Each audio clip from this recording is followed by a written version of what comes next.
कोई कहने लगे कि भाई आपका टिकट कट गया तो खुशी हो रही है, तो ऐसे तो होता नहीं है। मेरा मानना यही है कि जो पार्टी ने फैसला किया उसको स्वीकार करें। समाजवादी पार्टी के अध्यक्ष अखिलेश यादव लोकसभा उम्मीदवारों के नाम के ऐलान पर पल पल फैसला बदल रहे हैं और इसकी गाज गिर रही है पार्टी नेताओं पर। माननीय राष्ट्रीय अध्यक्ष जी ने जब ये फैसला लिया है तो कुछ सोचा होगा, समझा होगा।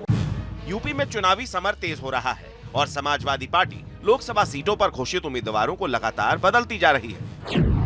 बीजेपी का विजय प्रण, अखिलेश को उम्मीदवारों पर भ्रम, इसे लाओ उसे हटाओ, किसी तरह सीट बचाओ, कैंडिडेट पर खलबली, जारी है अदला बदली, 80 सीटों पर सियासत या कंफ्यूजन।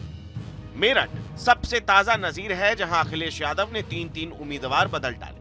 मेरठ सीट पर सबसे पहले एडवोकेट भानु प्रताप सिंह के नाम का ऐलान हुआ। इसके बाद सरधना से विधायक अतुल प्रधान को साइकिल का सिंबल मिल गया। नेताजी ने नॉमिनेशन भी फाइल कर दिया, लेकिन 24 घंटे भी नहीं होते मेरठ के टिकटों की महाभारत के विजेता के तौर पर पूर्व मेयर सुनीता वर्मा को टिकट थमा दिया गया। सुनीता वर्मा पूर्व एमएलए योगेश वर्मा की पत्नी है। तय वक्त पर समाजवादी पार्टी उम्मीदवार नामांकन कर सके, इसके लिए पार्टी का सिंबल लेकर योगेश वर्मा हेलीकॉप्टर से भेजे गए। मेरठ नहीं, बागपत सीट पर भी नॉमिनेशन के आखिरी दिन समाजवादी पार्टी ने उम्मीदवार बदल दिया। मनोज चौधरी का टिकट काटकर अमरपाल शर्मा को टिकट थमा दिया गया। इससे पहले मुरादाबाद सीट पर मौजूदा सांसद एसटी हसन को पर्चा दाखिल करने के बावजूद हटा दिया गया और उनकी जगह आजम खान की करीबी रुचि वीरा को टिकट दिया गया। बदायूं सीट पर धर्मेंद्र यादव का टिकट काटकर शिवपाल यादव को सिंबल दिया गया और अब दावा किया जा रहा है कि यहां से शिवपाल के बेटे आदित्य यादव ताज ठोकेंगे। देखिए, यहाँ सम्मेलन में तो प्रस्ताव पास कर ही दिया है, तो जब प्रस्ताव सम्मेलन ने पूरे कार्यकर्ताओं ने कर दिया है, अब ये प्रस्ताव जाएगा राष्ट्रीय नेतृत्व के पास, तो अब राष्ट्रीय नेतृत्व भी सहमति मिल जानी चाहिए। समाजवादी पार्टी अब तक 6 लोकसभा उम्मीदवार बदल चुकी है।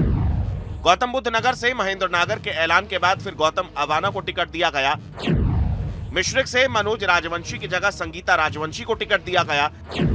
बिजनौर सीट पर यशवीर सिंह को टिकट दिया गया था, बाद में उनकी जगह दीपक सैनी को प्रत्याशी घोषित कर दिया गया। जानकारों का दावा है कि पार्टी उम्मीदवारों को इस तरह बार बार बदलना कार्यकर्ताओं के जोश पर असर डाल सकता है।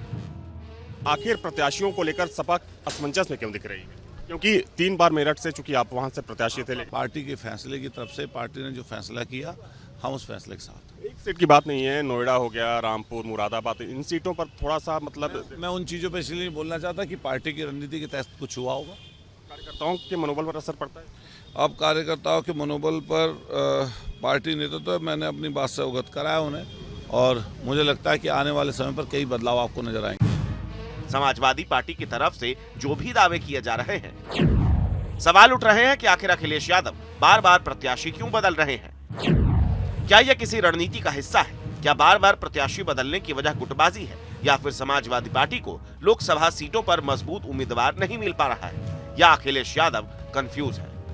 अब आखिर वजह चाहे जो भी हो, लेकिन बार बार उम्मीदवारों का बदलना ये तो साबित करता ही है कि समाजवादी पार्टी अध्यक्ष लोकसभा चुनाव को लेकर सधी रणनीति पर काम नहीं कर पा रहे हैं। Team news nation.